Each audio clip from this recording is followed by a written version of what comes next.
terrible story. Who do you think is to blame in all this? I think, like, obviously, all of us give what we can give. You know, like, if you, like, you come about the earthquake in Nepal, and so you donate to them, and then they cold call you, and it's like, you'd say, I've given what I can give, and, you know, look, whatever, and you move on. But the same thing happens with everybody. The cold callers never stop. I don't know where they get your phone numbers from.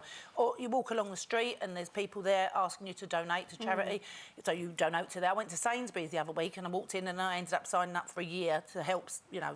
Another charity. Another charity, yeah. But I think also, like with the elderly, like my mum would never say no to anybody, a bit like Olive, you know, like anything that came through the door, she felt guilty and she'd send money off or whatever. But someone actually turned up from a phone company once and said to her, we can give you cheaper phone calls. But I need to keep my phone number.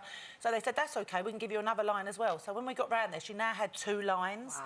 So she'd kept the old one and they'd talked her into getting a new phone line, thinking it was going to be cheap. So she's obviously got 2 bills to pay. So I do think that they do, you know, take advantage of the elderly sometimes. And there is only so much you can give. It's an absolute disgrace, because I've got my nanny Thelma who'll be watching. She watches every show. She's 92 and she donates to her animal charities. And whenever we go down there, she always says, "Oh, I feel so bad because this one's come through the door and I can't give here and I can't give that." It's an absolute disgrace. I was talking to a friend of mine here actually backstage earlier on, and when she was an out-of-work student and desperate for money, she worked for one of these fundraising call centres. Horrendous. She told me she was sacked for being too nice. Wow. She said a lot of the people that she was ringing were pensioners, and almost immediately they would say, well, you know, I'm a pensioner, and she had the script of what to do after that, right?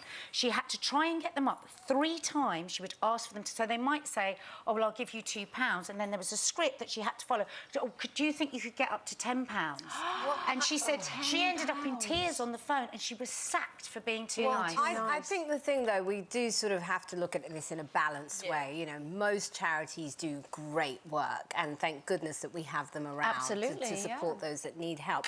But I do think in this new era of social media, there can be new ways of raising money. I don't think we need these old ways anymore. And but the elderly wouldn't be part of social media, so that may be occurring in a different marketing branch. But, you know, a lady of 92 wouldn't... I actually think, though, that we need to be careful about even approaching the elderly. I mean, if this is somebody on a state pension, that's not somebody that really has disposable income to be giving... So what do you think of that? That this friend of mine was saying there is a script for when they say, I'm on a pension and I can only afford this. The next part of the script says, well, could you go from £2 up to £10? Now, that should be illegal. No, that, to me, is mugging an old person in their home. And that's how I feel about Nanny Thelma. It's like somebody just came in here and basically mugged you, you know, made you feel so intimidated. Against the law. I really do. I agree, actually. And just to say that in the papers today it's been reported, Alistair McLean of the Fundraising Standards Board said that this is a tragedy. The last thing that charities will want to do is cause distress to the public, and an inquest is going to be open shortly. And of course we send all our thoughts and condolences to Olive Cooke's family.